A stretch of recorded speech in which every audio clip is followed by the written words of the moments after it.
Assalamualaikum warahmatullahi wabarakatuh, sahabat ACS dan saudara-saudara mahasiswa. Semoga saudara senantiasa tetap dalam keadaan sehat, nyaman, sehingga saudara bisa beraktivitas dengan sebaik-baiknya pada hari ini, khususnya adalah beraktivitas belajar, karena belajar itu sesungguhnya adalah menyenangkan. Baik, pada kesempatan ini saya akan berikan materi yang nanti materi ini terkait dengan video yang akan datang. Nah, materi kali ini nanti adalah berkaitan dengan persoalan pinjam, di mana persoalan pinjam ini menjadi aktivitas kita sehari-hari. Apakah itu pinjam sepeda, pinjam uang, dan sebagainya. Nah, apapun dari lembaga pinjam itu senantiasa untuk dipakai. Pinjam sepeda juga dipakai, pinjam uang juga dipakai.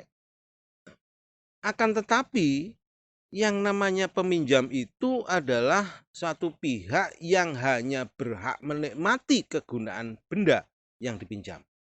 Jadi haknya terhadap benda yang dipinjam itu terbatas, yaitu sebatas menikmati kegunaan benda yang bersangkutan. Di dalam prakteknya, menikmati kegunaan benda ini membawa konsekuensi yang berbeda terhadap tiap-tiap benda. Misalnya, kalau yang dinikmati kegunaannya itu adalah kebendaan berupa sepeda, maka ketika benda itu dinikmati kegunaannya, sepeda itu tidak menjadi musnah atau tidak menjadi habis. Lain halnya, kalau yang dipinjam itu adalah kebendaan beras misalnya atau uang, maka ketika si orang itu menikmati kegunaan benda yang namanya beras, ketika seseorang itu menikmati benda yang namanya uang, maka konsekuensinya benda tersebut, dalam hal ini beras atau uang, menjadi habis atau hangus. Jadi konsekuensinya berbeda. Meskipun sama-sama dipakai, tetapi akibat pemakaian menjadi berbeda terhadap benda yang bersangkutan. Oleh sebab itu, di dalam KUH Perdata ini juga dibedakan. Kalau benda yang dipinjam itu menjadi habis karena pemakaiannya, maka itu menjadi perjanjian pinjam meminjam atau pinjam mengganti. Tetapi kalau benda yang dipinjam itu begitu dinikmati kegunaannya, begitu dipakai tidak menjadi habis, maka undang-undang membuat aturan tersendiri dengan titel yaitu pinjam pakai, yang dulu sudah pernah kita jadikan sebagai contoh perjanjian real sebagaimana diatur di dalam pasal 1740 KUH Perdata. Nah, sekarang yang akan kita bicarakan ini adalah mengenai pinjam meminjam atau pinjam mengganti. Di dalam literatur ada yang menggunakan istilah pinjam mengganti. Dengan demikian, maka objek prestasi perjanjian yang dipinjam dalam konteks pinjam meminjam ini adalah benda-benda yang habis karena dipakai atau benda-benda yang hangus ketika dipakai. Jadi harus kita batasi, harus kita ingat. Kalau kita bicara pinjam meminjam, maka otomatis benda yang dipinjam itu menjadi habis kalau dipakai. Ini konsekuensi kebendaannya seperti itu. Baik. Lalu pihaknya siapa? Di dalam pinjam meminjam, kita tahu berarti ada pemilik ini dan ada peminjam. Ada dua, jadi pihaknya di dalam perjanjian pinjam meminjam, yaitu si pemilik dan peminjam.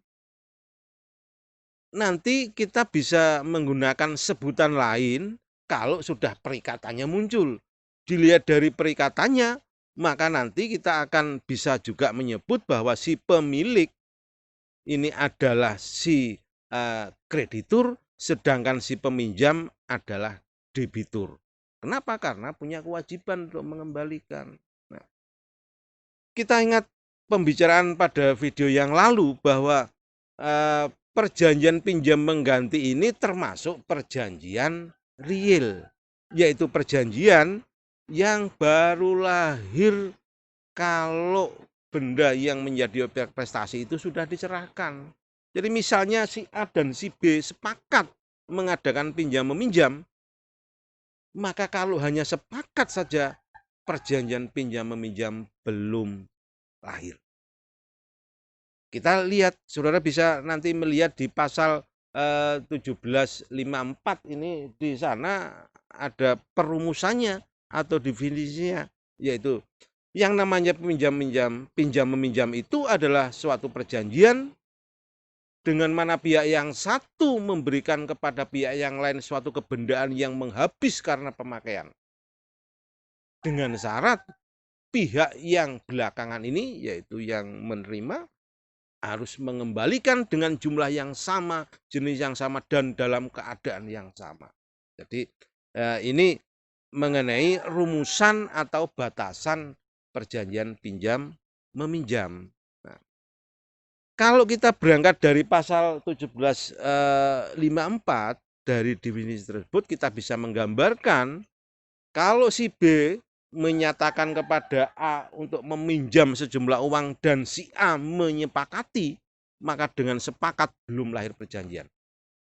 Perjanjian pinjam meminjam baru lahir kalau perbuatan penyerahan uang itu sudah dilakukan oleh si A, oleh si pemilik kepada si peminjam, yaitu si B, sehingga uang setelah dikuasai oleh si peminjam, maka terjadilah atau lahirlah atau timbullah perjanjian pinjam meminjam. Suatu perjanjian yang lahir melahirkan perikatan. Mana perikatan dari perjanjian pinjam meminjam? Lihat di skema ini. Nah, ketika uang sudah diserahkan kepada peminjam, yaitu dalam hal ini kepada si B, maka perikatan yang timbul adalah kewajiban si B untuk mengembalikan sejumlah uang yang dulu diterima kepada si pemilik. Maka inilah perikatan. Nah, yang harus diingat, ketika si B ini memakai uang, akan berakibat uang itu menjadi habis atau musnah. Harus diingat bahwa padahal kedudukannya sebagai peminjam. Di dalam hukum perdata, seseorang yang boleh memusnahkan benda hanyalah seorang pemilik. Kalau bukan pemilik memusnahkan benda, maka akan kena konsekuensi, yaitu ajaran perusakan benda, bisa dituntut. Nah, akan tetapi karena konsekuensi penikmatan kegunaan benda yang habis karena pemakaian ini menjadi musnah, maka pembuat undang-undang agar nanti menghilangkan keraguan-raguan si peminjam ini nanti kalau memusnahkan benda yang dipinjam apakah kena ajaran perusakan benda atau tidak, maka undang-undang dengan secepatnya juga akan menyusuli pasal berikutnya, yaitu pasal 1755 yang intinya menyatakan bahwa atas dasar perjanjian pinjam meminjam ini si peminjam dijadikan pemilik. Ini yang harus dipahami dengan sebaik-baiknya, karena nanti akan membawa konsekuensi yang lebih luas lagi. Artinya apa? Seorang peminjam di dalam pinjam meminjam tidak perlu ragu-ragu memusnahkan benda itu, bahkan dia menjual kembali juga boleh. Kalau yang dipinjam itu beras, dijual pun tidak masalah. Kalau misalnya meminjam beras itu dipakai untuk apa? Normalnya dipakai dimasak untuk, nasi. Itu pinjam beras dipakai dimasak biar jadi nasi. Berarti wujud berasnya hilang. Sekarang jadi apa? Jadi nasi. Itu kalau airnya pas jadi nasi, kalau airnya berlebihan jadi bubur malah, hancur lebur, gitu. Padahal dia peminjam, kok bisa menghancur leburkan benda yang dipinjam? Kan ragu-ragu menjadi kena aturan perusakan benda. Oleh sebab itu dengan adanya pasal 1755 maka tidak masalah. Jangankan dimasak, dijual juga boleh. Bahkan dirusak sendiri juga boleh.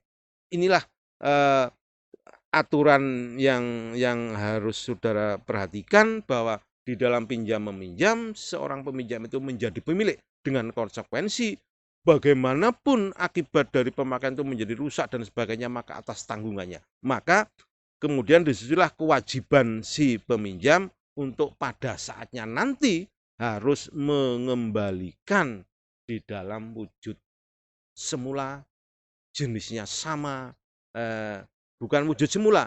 Maksud saya adalah mengembalikan dalam jumlah yang sama, jenis yang sama, kualitas yang sama. Kalau wujudnya sudah nggak bisa wujud yang sama karena sudah musnah ketika dinikmati. Nah, dari prinsip dasar pinjam meminjam ini nanti di dalam praktek ini bisa menjadi kegiatan bisnis yang luar biasa. Nanti saudara bisa temukan di dalam masyarakat ada yang figur si pemilik yang kalau dilihat dari perikatannya menjadi kreditur, krediturnya satu, debiturnya banyak. Jadi satu pemilik memberikan pinjaman kepada banyak pihak. Itu juga bisa kita jumpai figurnya. Nanti coba lihat di masyarakat, saudara cari kira-kira figur seperti apa.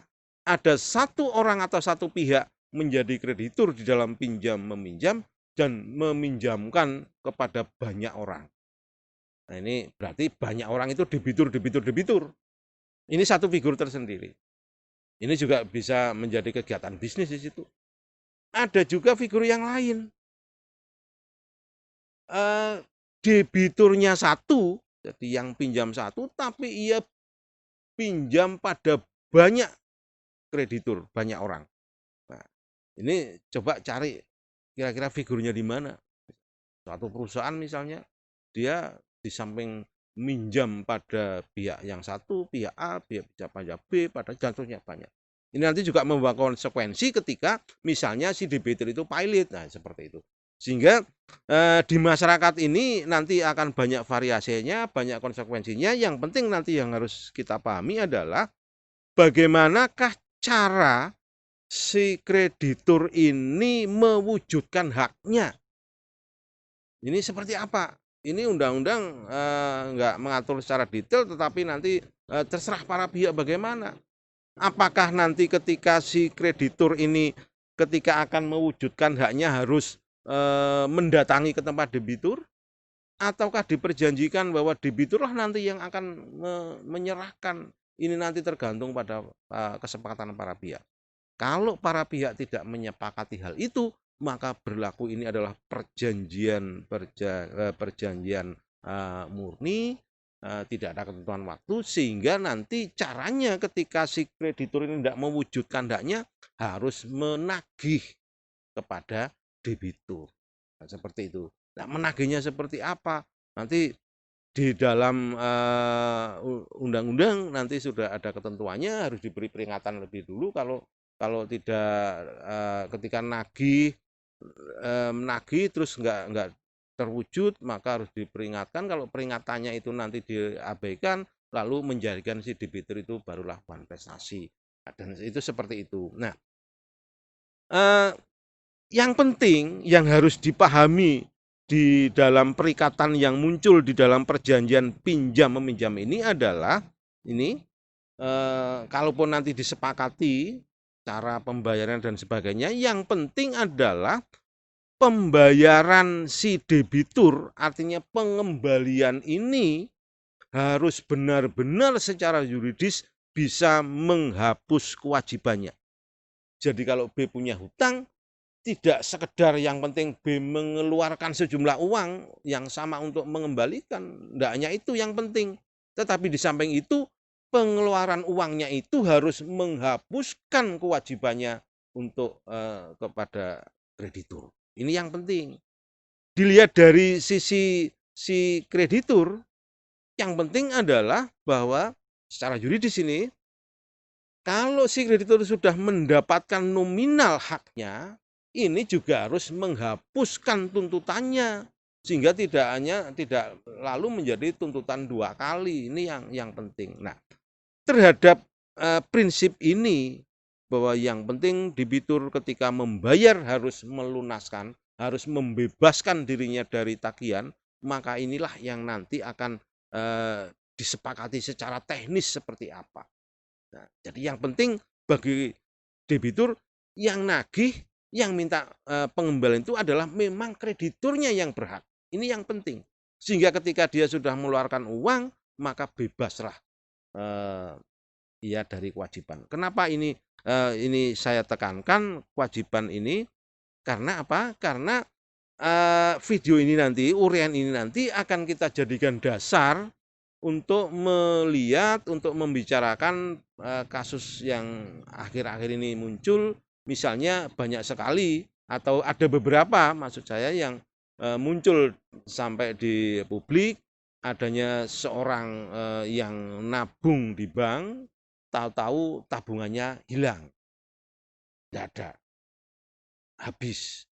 Apakah banknya harus bertanggung jawab ataukah ada kesalahan di mana letaknya? Maka kita harus kembalikan ke teori dasarnya, ke norma dasarnya, yaitu di dalam pinjam meminjam. Ini hal-hal yang harus dipahami secara prinsip dulu, nanti akan kita perdalam lagi ketika kita sudah mengkaitkan dengan misalnya kasus perbankan. Ini ada beberapa bank terkenal yang ada satu nasabahnya yang kehilangan miliaran.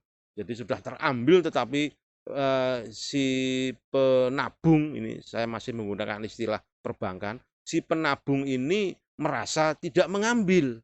Nah, tetapi rekeningnya sudah habis atau berkurang. Lalu kalau ada hal seperti ini, lalu bagaimanakah hukum ini harus memandang, harus menyelesaikan?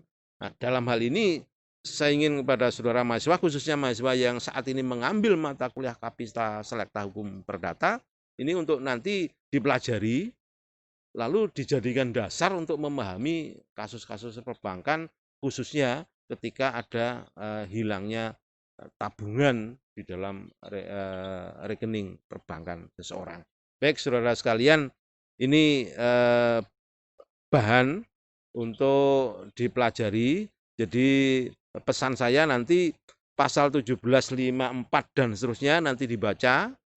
Saudara harus ingat bahwa perjanjian pinjam meminjam ini adalah perjanjian yang bersifat real, bersifat sepihak, seperti itu. Ini harus dipahami, sehingga hak kewajibannya ini berbeda dengan perjanjian timbal balik.